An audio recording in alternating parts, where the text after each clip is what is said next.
What is the end objective of any business. देखो कोई भी बिजनेस करते हैं, कोई भी काम करते हैं, जॉब करते हैं, उसका एंड ऑब्जेक्टिव क्या होता है? प्रॉफिट कमाना ऑब्वियसली। तो प्रॉफिट कमाने के लिए तो भाई काम करते हैं। देखो प्रॉफिट का एक सूत्र यहां पर लिखा हुआ है कि प्रॉफिट कैसे निकालोगे, सेल्स माइनस कॉस्ट बराबर प्रॉफिट।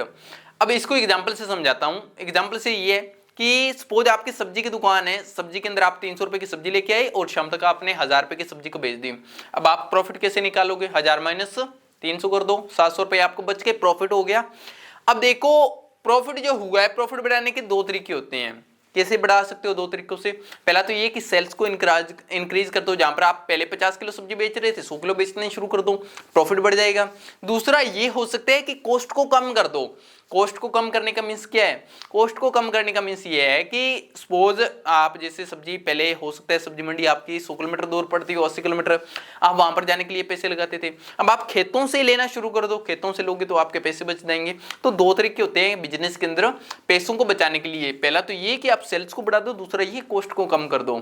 ये तो मैंने एग्जांपल से समझाया, बहुत ही सिंपल से, लेकिन बिजनेस के अंदर देखना पड़ता है टाइम के अकॉर्डिंग सेल्स बढ़ानी है या कॉस्ट को कम करना है। अब एग्जांपल से एक और मैं थोड़ा सा एग्जांपल लेता हूं। देखो कोई भी बिजनेस आप स्टार्ट करते हो तो स्टार्टिंग के दौरान आप कॉस्ट को कम नहीं कर सकते। क्यों नहीं कर सकते भाई? स्टार्टिंग दौर है उसका, तो आपको वहां पर सेल्स बढ़ानी पड़ेगी, वहां पर आपको ज्यादा से ज्यादा कस्टमर के साथ में पहुंचना पड़ेगा, वहां पर आप कॉस्ट को कम नहीं कर सकते। तो यहां पर टाइम के अकॉर्डिंग देखना पड़ता है कि सेल्स को बढ़ाना है या कॉस्ट को कम करना है। ठीक है, आई होप आप समझे होंगे। अब नेक्स्ट देखते हैं, बट हाउ टू नो, हम जाने कैसे कि प्रॉफिट बढ़ा है या नहीं। अब इसके लिए आपको बैलेंस शीट देखनी पड़ेगी। तीन प्रकार की शीटें होती है बिजनेस के अंदर। कौन कौन सी होती है? देखो सबसे पहले होता है प्रॉफिट एंड लॉस, और दूसरा होता है बैलेंस शीट, और तीसरा होता है कैश फ्लो। सबसे पहले अपने देखते हैं बैलेंस शीट। बैलेंस शीट क्या होती है? बैलेंस शीट होती है कुंडली, बिजनेस की कुंडली। जैसे आपकी कुंडली होती है जब से आप हुए और अब तक आपकी लाइफ के में क्या हुआ है, क्या बीता है, वो सारी चीजें होती है उसके अंदर। तो बिजनेस के अंदर यहाँ पर बैलेंस शीट के अंदर क्या होता है, जब से बिजनेस स्टार्ट हुआ है और अब तक क्या लॉस हुआ है, क्या प्रॉफिट कमाया है, वो सारी चीजें, सारा जितना भी डाटा होता है वो बैलेंस शीट के अंदर लिखा होता है। फिर आता है यहाँ पर profit and loss. Profit and loss क्या होता है? एक पीरियोडिक टाइम होता है। पीरियोडिक टाइम जैसे अब आप जानना चाहते हो कि आज से 4 पहले जनवरी मंथ के अंदर मेरे को क्या हुआ था, बिजनेस के अंदर क्या लॉस हुआ था, क्या प्रॉफिट हुआ था। तो अब इसके लिए बैलेंस शीट थोड़ी खोलोगे भाई, आप सिर्फ जनवरी मंथ का जानना चाहते हो आज से 3 साल पहले, तो प्रॉफिट एंड लॉस की शीट खोलो, सीधा खोलो कि यहाँ पर जनवरी मंथ के अंदर आज से 3 साल पहले क्या हुआ था, वो सारा डाटा उसके अंदर मिल जाएगा। अब आगे देखो कैश फ्लो। कैश फ्लो के अंदर ये सारी चीज होती है कि कितना पैसा आया, कितना गया, कितना बचा। तो अब आई होप आप समझ गए होंगे तीनों ही शीटें।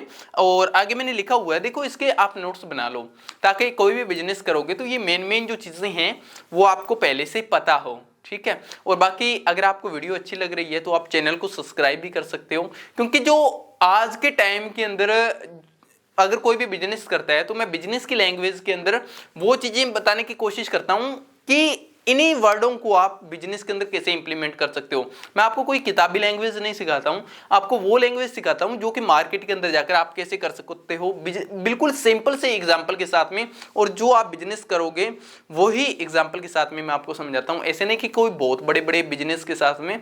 ठीक है, ताकि आप आसानी से रिलेट कर पाओ। देखो सीधी सी सिंपल सी बात है, मैं भी एक स्टूडेंट हूं, आप भी एक स्टूडेंट हो, और स्टूडेंट के लिए स्टूडेंट ही समझ सकता है कि कोई भी वो बिजनेस करेगा तो उसका लेवल क्या होगा। तो वही चीज मैं आपको समझाने की कोशिश करता हूं। तो आप इसके नोट्स बना लो और चैनल को सब्सक्राइब कर लो, ताकि आप जो मेन जो वर्ड्स हैं और जो बिजनेस के लिए रिक्वायरमेंट होती है जिन चीजों की, वो चीज आप सीख सको। तो मिलते हैं अपने नेक्स्ट वीडियो में।